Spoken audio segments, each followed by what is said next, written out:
Hi guys, Roxanne here from Tiny Home Living. It has actually been a few weeks since we've done any video. Been kind of, well, we paused over Christmas, and then I've been kind of living through a bit of a nightmare with the Generac catching on fire and Chris being up all night every night trying to keep us in electricity, mostly because of the chickens, to keep them from freezing in the -35 weather. You just noticed today that the frostbitten parts of Rusty's wattle has fallen off, which is what I thought they would do because it went black. So the dead stuff has fallen off. He actually looks like he's molting now. And I was wondering why none of our chickens were molting. He looks pretty scruffy, poor baby. But they're doing well. It's been 0 for a few days, so they've been out, you know, wandering around, which makes them a lot happier. We're still getting an egg every day from all of the hens, so that's really great. But anyway, before I get started today, I just want to ask you to like and subscribe, hit that notification bell, and share this video with your family and friends. If I can find him and get some footage of my poor scruffy rooster, I will. But the big news today is we went to IKEA and managed to get almost all of the missing pieces. So this is the fridge gable that will go down there in between the cabinet and the fridge cabinet. The only thing that's missing now is those 3 little cabinets above the window, I believe. I think we've got everything else. And I'm not sure where we left off, but we did put these white legs on the cabinets instead. Of course, now that we've got those, the other ones came in, but I really like the exposed legs anyway. So we've got these 3 doors ready to go on these upper cabinets. Something I wanted to mention too from a kitchen design perspective, these are really big doors because this is a 24-inch upper that's 40 inches high. But I don't like it. If I'm standing here at the sink and say I want to put dishes away, if you have the 2 12-inch doors on a 24-inch cabinet, the one opens this way, so of course it opens into your face when you're trying to put stuff away. And the other one, the other 12-inch would open that way, of course. I like it this way because this big door opens out of the way and then you have access to the whole cabinet. Same on this side. You know, you're going to be standing here, maybe you want to put dishes away, and the cabinet on this side would open into your face, sort of blocking your view unless you step around it. And again, the same thing when you're at the stove. Now, of course, I can't remember, I think I had this one open that way and this one open that way, because usually it's when you're putting dishes away. And then this one I will have open this way, away from the stove, because if I want to put my oils and stuff like that that I'm using when I'm cooking, I'll have them in here. Usually it's when you're putting dishes away, or you're at the sink, you want to get a glass for a drink of water. Just a little thing that some people don't like the big doors. I prefer the big doors, and I think what they do is they put 3 hinges on them when they're big ones. Let me just look and see if there's holes on here. Yeah, see, you can see there's 3 holes instead of 2 because of the weight of the door. So anyway, I just thought I would mention that because that is just another little pet peeve of mine. I don't want to be standing here, you know, I'm cooking, I want to get my spice, and the door opens into my face. So I like it better if the big door just swings out of the way, and then I can access the whole cabinet. So anyhow, I think what we're going to do today is, this cabinet here is the shallow pantry that I'm using for a linen cabinet in the bathroom. So you remember we had the 3 lower cabinets built in a previous video, and it was that tall cabinet at the end that we were missing. So we'll be able to build that cabinet. We got the big door for the top, so we'll be able to get that cabinet built, and then the bathroom will be complete. And we'll be able to do all of the lowers in the kitchen. And I actually went as well and ordered the laminate to do the countertops yesterday. I think they gave me February 11th for a date, if I remember correctly, for it to come in. So we've got lots of time to get these cabinets built.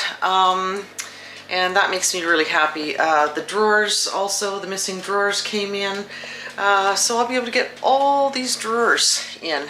I think Bob and Rita are going to be away for a little while, but Chris is going to go down to Bob's garage where he can work inside to rip the trim and even get it painted so that the trim can go on. So I think what he's going to do, you can see how, like I pointed out before, you can see how the cracks just disappear when you get that 1x1 beveled trim on there. So again, these cracks will all be hidden. And so I think what he's going to do too is get this wall painted here, because then of course he doesn't have to be so fussy in the corner. You know, when you're cutting into this trim, it's a lot harder work.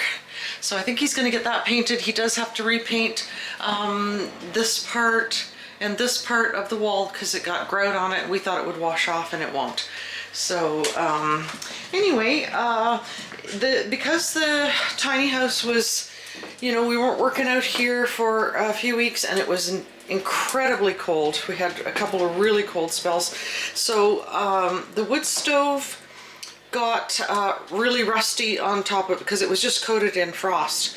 So I put some olive oil on it today, rubbed it down really good with olive oil, and I have started a fire. Just got one log on there right now. I want to let it catch really good, and then I'm going to put some more logs on it.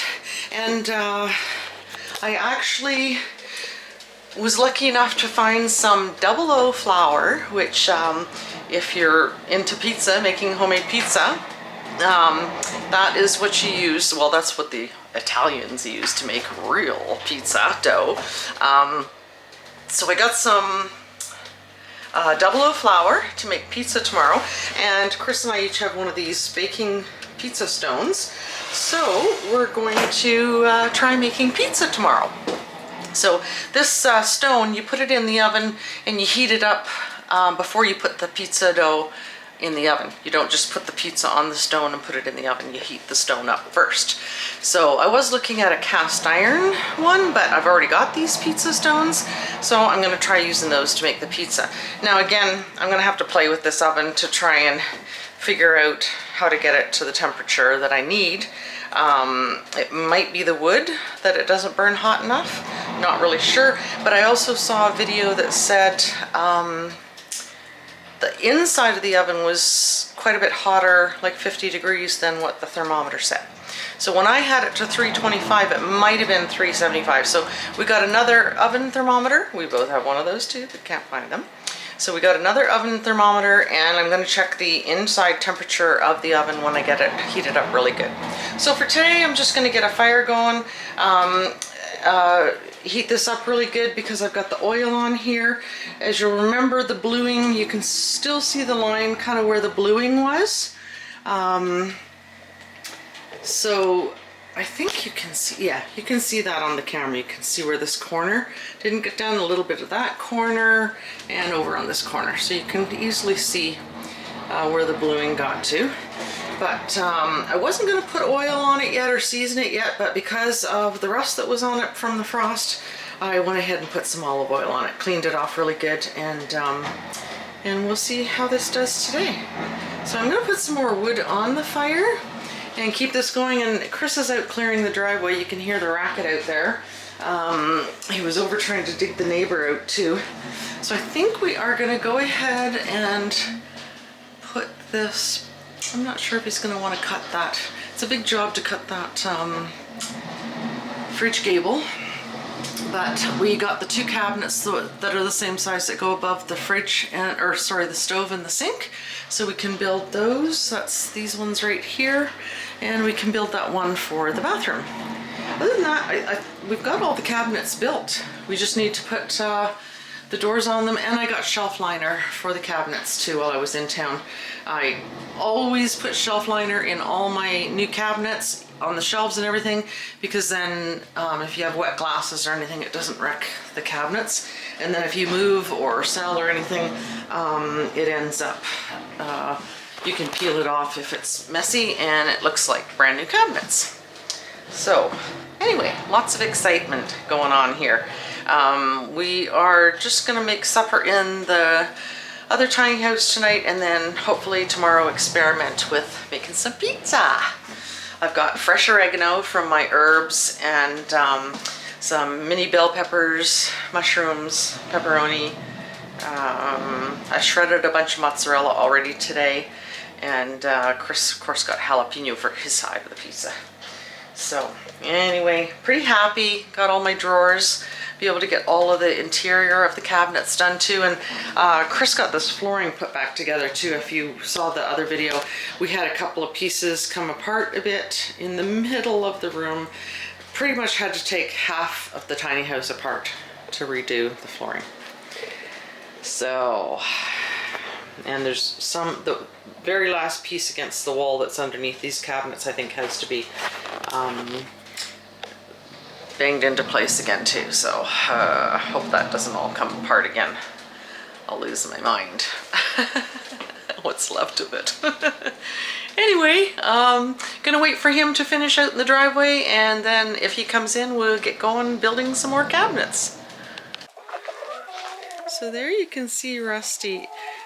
I mean, I guess you would have to see comparison video side by side, but the black on his wattle has fallen off both sides. You can see the tips of his cone are quite frostbitten because his cone is so huge. We never thought that it would get that big, and of course the bigger it is, the more it gets frostbitten. And same with the girls, the ones with the bigger cones got more frostbite on the tips of their cones. So that one over there's got a floppy cone. Flop straight over sideways. And you can see Rusty's feathers are looking really scruffy, so I don't know if that means he's going to be molting. Oh my goodness. Rusty, be nice. I think that might be Betty. I'm not sure. She had a really small cone, and her wattle was just like two little curly pieces of jewelry. It was cute. Nice. Yeah, she looks a little scruffy too. So I wonder if these guys are going to start molting, or maybe it's just because they've been stuck inside with the cold weather. Little chicken's not afraid of him anymore, which is nice. Behave on camera, Rusty. Yeah, see, his wattle was quite a bit bigger, and you can see the brown on the bottom, but it was totally black, and kind of nasty, really crusty, and so the black part's fallen off, which is kind of what I expected. They've dug a hole here in the shed, and they were sort of playing in the dirt like they like to do. But they seem happy. They're all still laying every day. And poor Rusty is looking so scruffy. You were so beautiful too. Yes, you were. You were so beautiful. What do you think, girls? You all got a little bit of frostbite too, poor babies. Yeah, poor babies. Which one of you is Betty? Which one of you is going to hatch chickies for me this year? This is the one I call Little Chicken, the one that escaped the meat birds. And then WP, of course, did too. That one there might be Betty. You can see how her wattle is like two little round curly. I'm not sure. I am seeing though that their wattles, their cones are all very, very different. See that one there? Hers really stands up and it's really big. Oh, be nice. There's WP. Hey? Look at her things. Yeah. Hey, girl. See, her wattle's quite big, and so she got quite a bit of frostbite too. It's all dirty. Poor baby. Yeah, it'll be good for them to get outside. It's nice out. Chris has another egg in his pocket. Keeps breaking eggs in his pocket. So they're happy. That's good. It's a beautiful day today. So it's nice that they're out and about.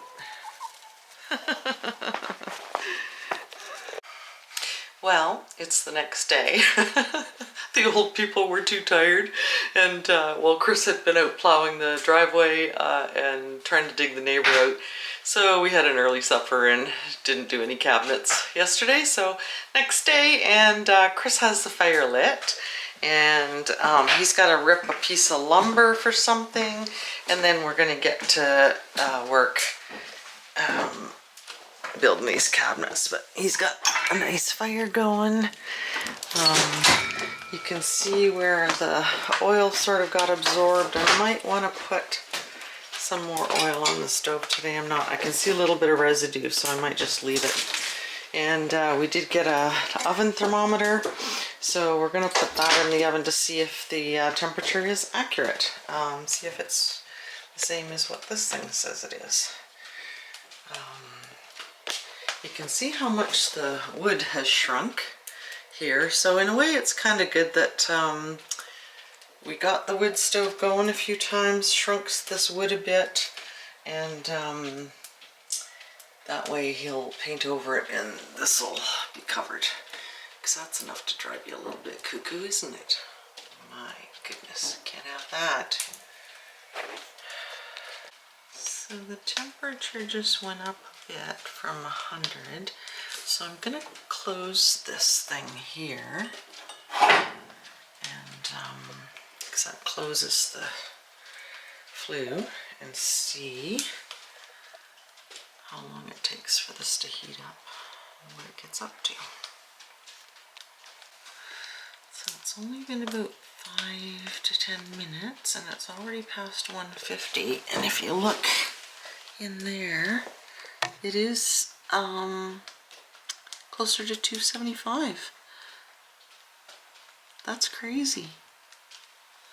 This says, I was thinking 150 and 175, but this says 150. That says almost 300. Wow. I didn't expect that much of a discrepancy. So if I had it up to 325, it could very well have been up to 400. So I'm going to see how high I can get this today. Holy smokes. And we checked this on the oven inside, and it was just a tad higher than what the oven was set at. That's crazy. That's kind of what I was thinking was the deal, because I couldn't figure out why I couldn't get it past 325. So it was probably closer to 400. Definitely baking temperature. So it's been another few minutes. This is at 175, and that is perfect for baking. So no wonder it got so hot in here before when we were trying to get this up to 350 or 375. I mean, 350 is pretty much your standard baking temperature, so this is, I don't know if that's showing properly because of the glass. It is basically at 350.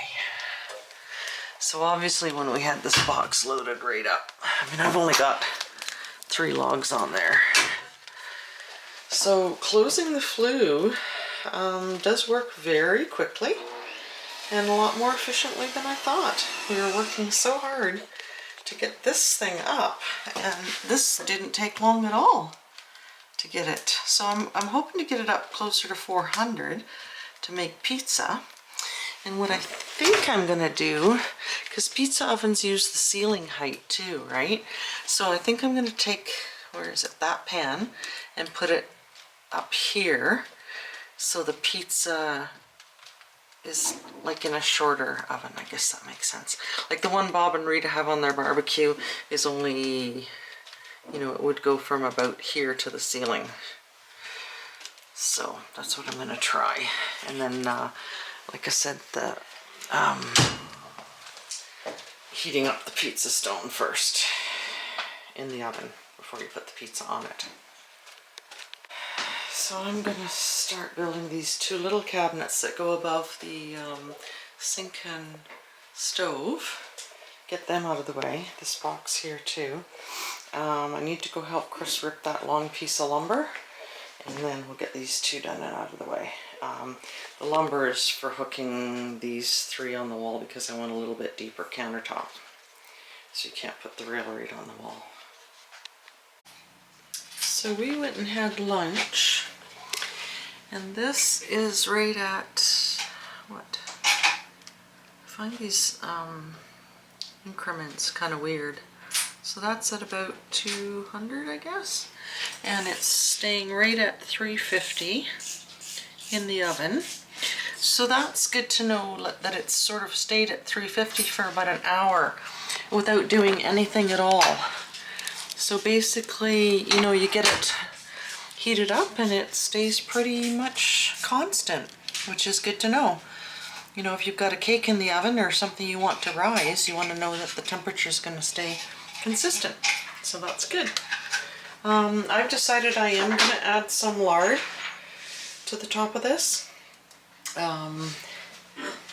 So I'm going to do that now. I had a package in here and I'm going to put some of the lard on the top, because I guess the pores have to be opened up on the steel to absorb it. That's what Christopher says anyway. Not sure if this is the best way to do it, but that's what I'm going to do.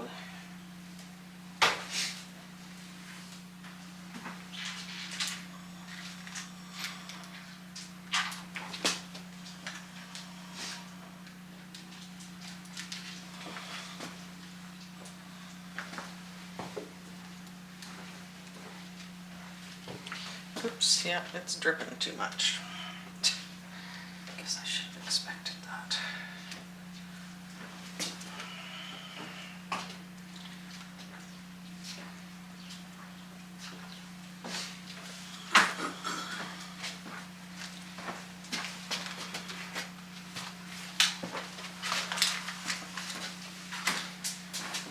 I think what I'm going to do is go get my silicone brush so that I can sweep it into the crevices there. This way I can distribute it a little bit more evenly, and in by the pipe here, behind the pipe.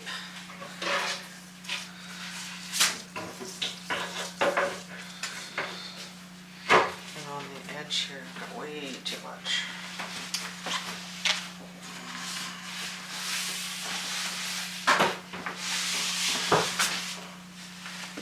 Oh, I'm gonna make a terrible mess.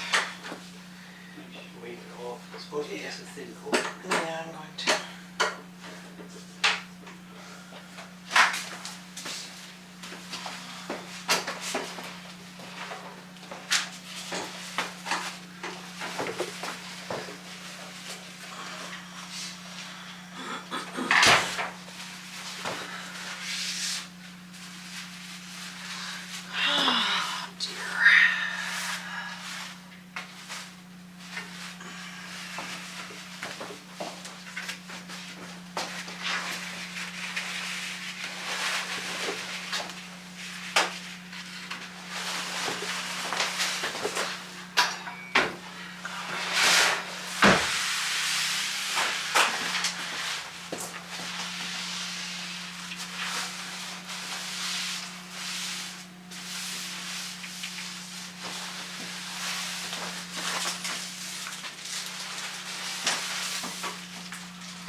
Got most of the excess off.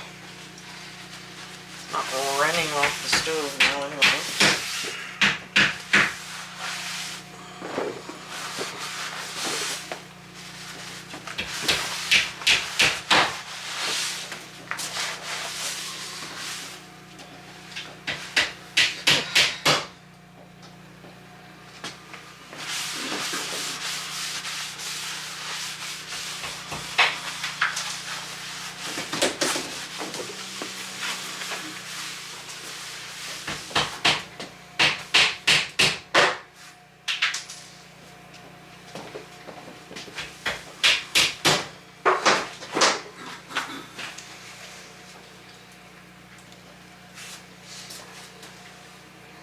I'll wipe that one more time and then I think I'll just let it smoke.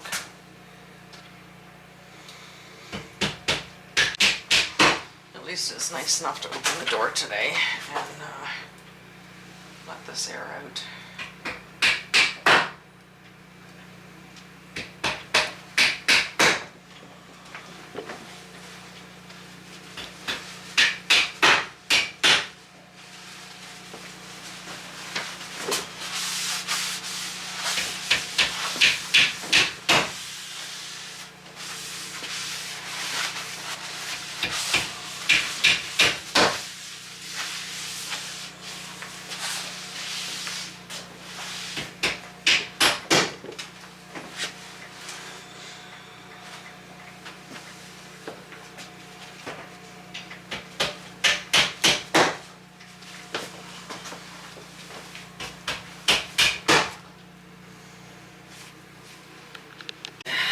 Now, once in a while, IKEA seems to have a little problem with their assembly line.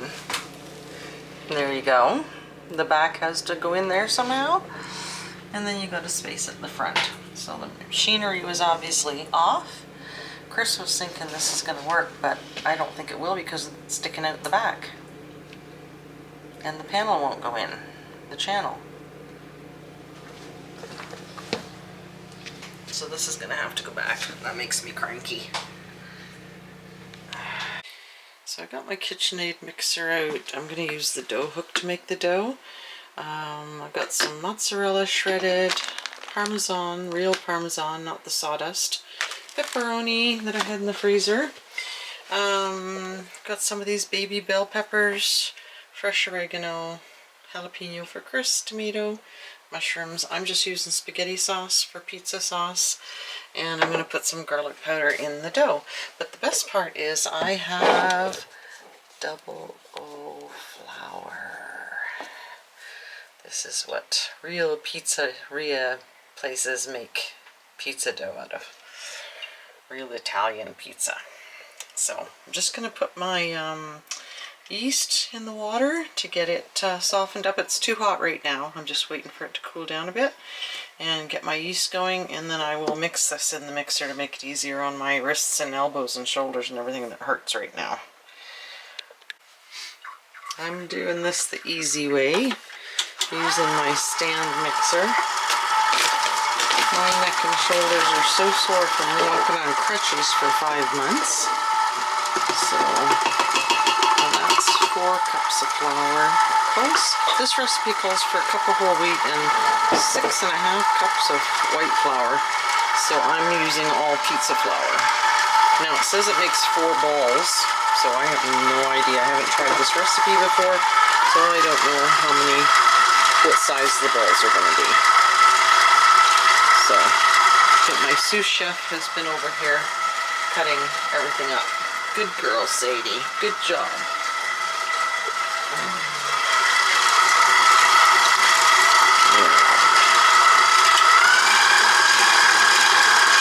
I think I might knock the other stuff down a bit.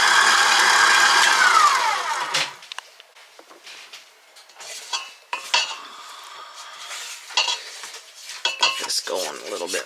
I think I'm going to take it out too and put it out by the wood stove to rise as well. I think that was 4. Lost count now, but really with any dough you go by how sticky it is anyway. So, and I believe I don't have to knead it by using the machine.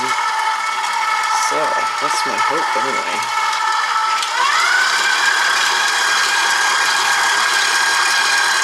That was the 5th cup, so you can sort of see how it's starting to gather it into a ball. I'll scrape the side down a bit again. Now I should have showed you what my machine was doing. It gets so that this is unbalanced and really clunky on the machine. So I did it as long as I could. It set to on high speed for a few minutes, and my machine will not do that, but it says to do it until the dough is not sticky. And you can see how this is not sticking to my hands at all. So the dough is pretty much perfect. So I'm just going to knead it a tiny bit, and then I'm going to put it in the bowl with the oil. So I'm just going to get some of the creases out and the wrinkles. And I don't even need flour because this dough is just perfect. So now it says to do this for 15 to 20 minutes if you're doing it by hand, but I think the majority of it was done well enough by the machine. It's just that it gets so unbalanced and clunky that it seems like it's going to be too hard on the motor. So I took it out of the machine. Just going to get this done for a little bit, and you can see how nice and smooth that is, and how springy it is. I'm not sure if the yeast was perfect, but it did sort of, there was a lot of movement. It's not as bubbly as the freshest of yeast, but then it's not like this has to rise like dough. So you can see how nice that is. And I don't know if I need this big of a bowl or not. I can see, you have to constantly watch with our little dog because her hair just floats. So I always just wipe stuff out. I got my flour out because I thought I might need it to keep this from sticking to the countertop. So I'm just going to put some olive oil in here. So you just put some olive oil in, spread it around, and then basically just I'll put the nice side of the dough down so that it gets coated, and then just flip it over so that the sides, everything is covered in oil, like that. Now it says to put plastic wrap on this. I think I'm just going to get one of my tea towels and hang a tea towel over it. That's the way I always did it in the past. And I'm going to take it out and put it by the wood stove because it's so nice and warm out there. And then I'll make sure I've got it stoked up. This has to rise for 30 to 45 minutes. So it is really cozy in here, but look at this. My coals are almost gone. And so I gotta get some wood on here. I think I might throw a couple pieces of kindling on too. Get this going really good while my dough is rising. But it is really super cozy in here, even with this stove almost out. So I'm gonna get it all stoked up with and full, and really hot. Oh dear. And yeah, bark down. Okay, so get this going really good again. You can see this one says what, almost 175, and in the oven says almost 250. So it's not quite as much of a discrepancy there. And what I did was I turned this pan upside down because I thought if the pizza pan fell down inside this, it was going to be really hard to get a hold of it. So I turned it upside down, put it fairly close to the top, and I'm going to try the first pizza this way. So we'll get this going good again, and maybe I'll open the flue. Open this up, get this going good again, and so it's nice and hot when I want to put the pizza in the oven. I'm just going to leave the dough here, right beside the stove.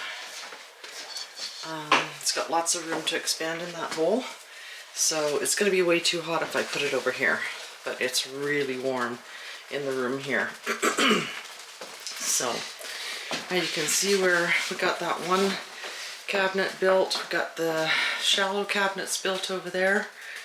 Tomorrow we've got to get this fridge gable cut and put in. Didn't get that done today.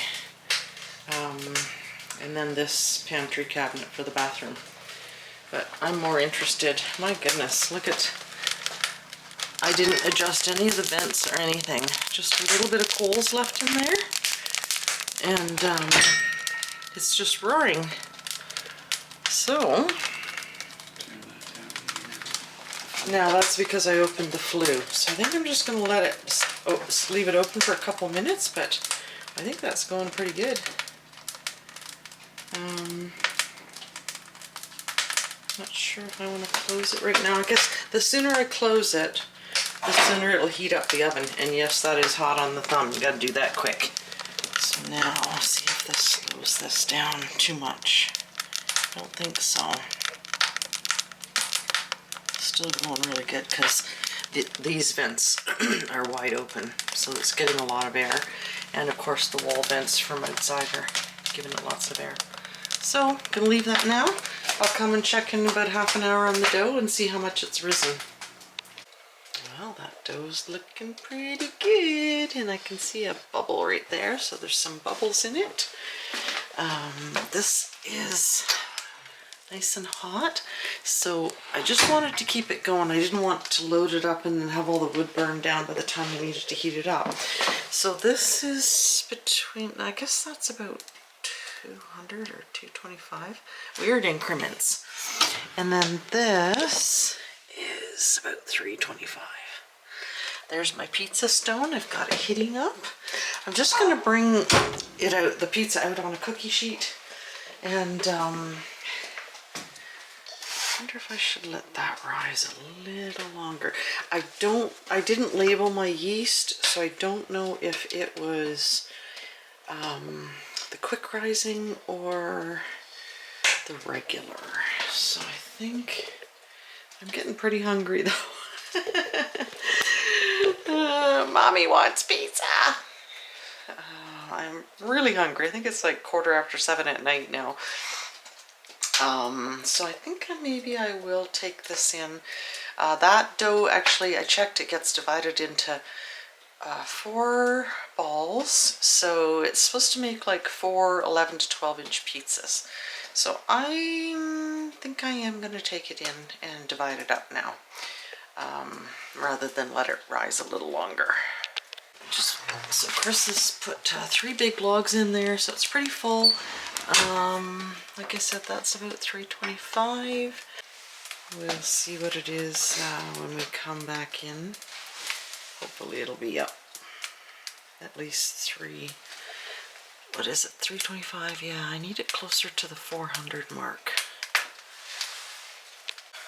Now what I used to do in my bake shop with my scone mix was I used to weigh it, because I always made double batches, so I would weigh the mix first. So that's 1,716 grams. Now I gotta do math. 1,700 is 850, so 858 would be half of this. So I'm gonna pinch it in half. Let's see what I got here. 891. 842. 856. Good enough for the guys I go with. So now I have to split this one, so that'll be like 430 approximately. 428, good enough for me. Okay, now I'll split this one up.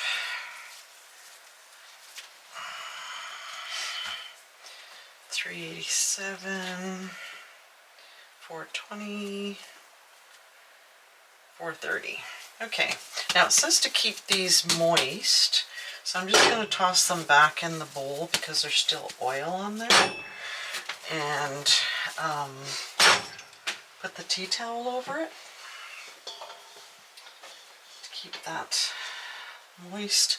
And then I'll just start with my first one here. And now I think it's said to roll this, but when it's got, now they said to, the guy in the picture, this picture they show, it said to put both your fists under it to spread it out. Now that's not going to work with this because this is smaller obviously than what they were showing. It was something about throwing dough, like they're basically putting their fists under it like this, and I guess spreading it apart, but it's still too thick on the sides. So I'm just gonna pull it apart with my fingers and see what I can do this way. Get the thick parts. Like they were trying to basically turn it on your fists like this to stretch it. But to me, that's stretching it more in the middle and not. It's forming some bubbles, which is a good sign. Not sure if I should just do this with a rolling pin. And of course, some people really like the rustic look, so they just basically, you know, put the blob on the plate, and that's all there is to it. Bob's your uncle. Bob's my brother, actually, but anyway. Just hand me one of those pans up there, Chris, and I'll just transfer this onto it like this. It doesn't have to be a perfect circle, even if I am OCD.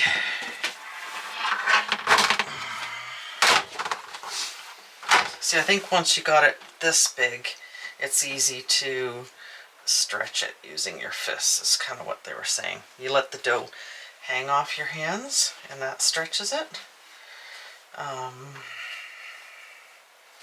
Now, the picture showed big hairy arms stretching the dough, which didn't really appeal to me. But I was teasing Chris about him having to do this so that there were big hairy arms with the pizza dough.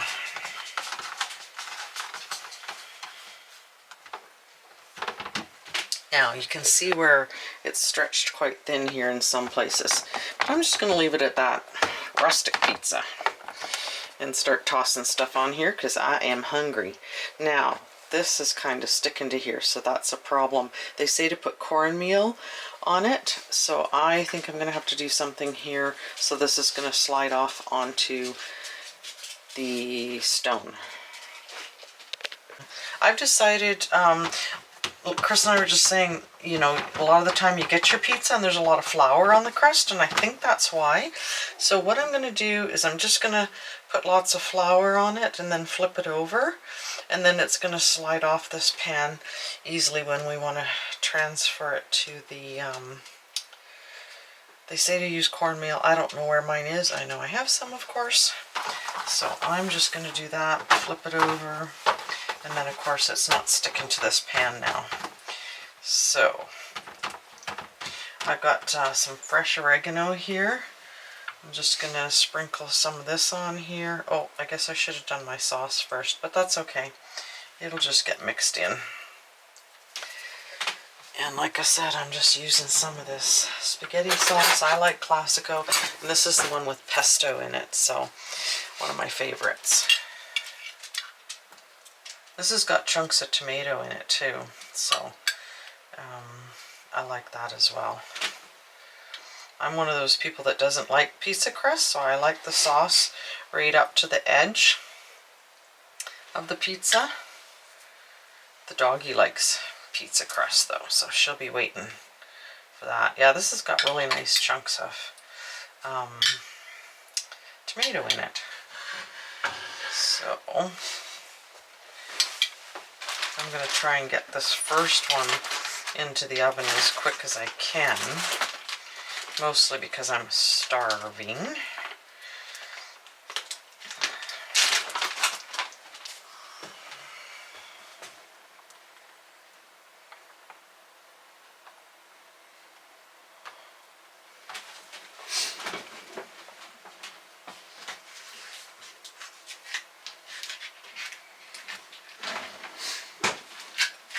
And I'm going to sprinkle a little bit of the real Parmesan on. I don't know if this will be as good as Rita's. Not too much beats Rita's pizza.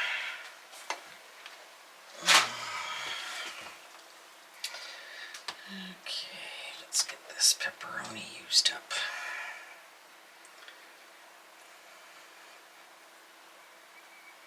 Can't have too many mushrooms. No such thing. Sadie's waiting so patiently. Yes. She loves pizza crust. Don't you, baby? Oh, in the time that it took us to load up the pizza, we're at $3.75. So, and like I said, I'm hoping it's going to be hot by the ceiling because I put the pan up close to the ceiling of the stove. So, I'm going to put the camera here so you guys can see us either transfer the pizza or drop the pizza. We'll see what happens. Get this stone out of here. Whew. It's brand new too, so it's kind of smoking. But they said not to season that. So I'm hoping this is just going to, slide off because of the. Oh, it's not going to. I wonder if. Oh, that's not going to work. Maybe go get the big flat flipper. We definitely need to get a pizza peel next time we go into town. You want to go this way or sideways? I don't really know which way to go. Oh my goodness. This isn't going to work. That one in my back. Okay guys, we're just putting it in on the pan instead of on the pizza stone because that's what the cornmeal is for.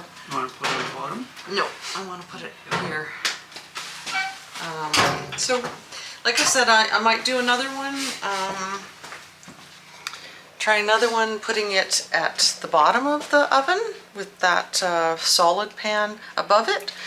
But for this time, I'm putting it like this on that solid sheet and see if it works more like a pizza oven. So, pizza stone didn't work because I can't slide it off that pan. But they say to heat this first, so really we need a pizza peel. There's no question about that. Got to do that next time we go to the city. This pizza was close to burning. We got this one all fixed up. This time we're going to try putting this pizza on the floor of the oven. So Chris is going to put this one in right on the floor. Yeah. I just want to see if it makes any difference to the bottom of the pizza or whatever. But this one's looking pretty good. That wasn't very long. I should have timed it and I didn't. But we're going to take this into the house and cut into it. Now, everything that we saw, I looked all through the recipes and they all said, one said to bake it at 5 to 550, but I think that's what the professional pizza ovens get to. Now this one was up to pretty close to 400 until we opened the door. So hopefully that'll get back up close to 400, but it obviously baked the pizza really quickly and it looks pretty good. So I've got my other two doughs ready to go in the freezer, and I'm going to freeze the rest of the mozzarella so that it's going to make a real quick, easy way to make a meal next time. Now I'm just going to cut this pizza with a pizza cutter. It sure smells good. Yeah, I guess I could cut it around. You can feel it sticking to this pan a little bit. The other one we put the veggies and everything on first. We put the cheese on top this time. So we'll see what happens. See what kind of a difference it makes. Oh no, it's not sticking too bad. It's just a little bit where the pizza, it's a little hard and crusty on the edge there. Where did I have that one? Cut it here. Oops. See what the bottom looks like. It looks like it might not have cooked in the middle.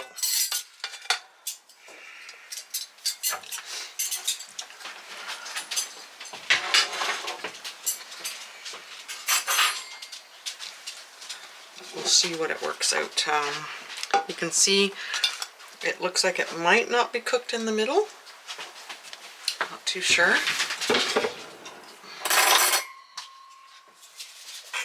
Some of the stuff sliding off in the middle of the pizza.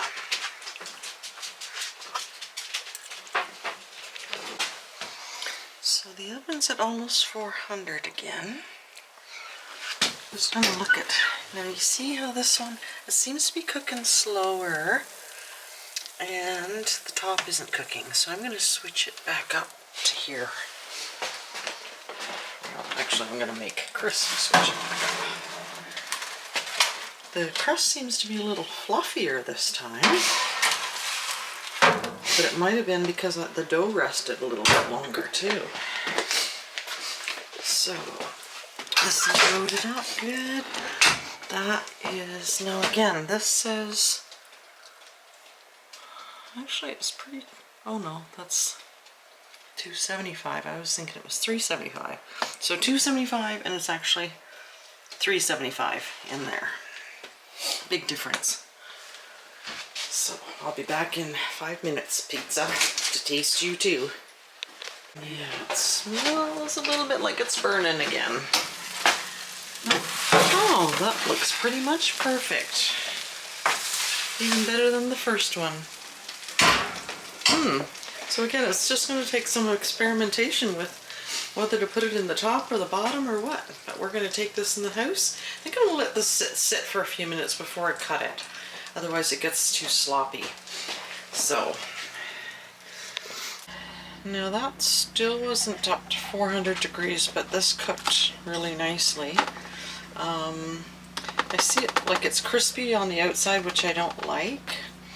And it doesn't seem to be cooked quite completely in the middle, or at least that one wasn't. I'll be able to get some advice from Rita too, because her pizzas are absolutely amazing. Anyway, I mean, this cooked great in that wood stove, and hey, you don't get takeout when you're 100 or half an hour out in the boonies with the coyotes and the cows for neighbors. So I'm gonna let this sit for a couple minutes and then cut into it, and then we'll see what's up with this one. Now, like I said, you can see that the pepperoni and the mushrooms dried out a little bit too much, and this one they didn't because we put the cheese on top. So again, we're just going to keep comparing and just experimenting. Well guys, I'm pretty happy with that. Like I say, you can see the dough isn't quite cooked in the middle. It's a little too cooked on the outside, but that's my first crack at it. It tasted great, and again, we're a half hour from town, so if we want pizza, you either go to town for pizza or you make it yourself. And I wanted to try out the new wood cook stove anyway, so pretty happy with this. I'll get Rita to give me some tips, or maybe even take her recipe. I think their pizza recipes are pretty much all the same. Now this, I made 2 and almost a whole one is still left, so now at least I know 1 ball of dough, that recipe makes 4. 1 ball of dough is big enough, plenty enough pizza for Chris and I to have dinner, because we'll have this one tomorrow. I'll reheat it. But pretty happy, and it tasted great, and again, pizza at home. A lot cheaper. I know who made it, and I know what's in it. So, but that's it for today. Hope you're enjoying the videos. Like and subscribe, hit that notification bell, and share this video with your family and friends, and we'll see you next time.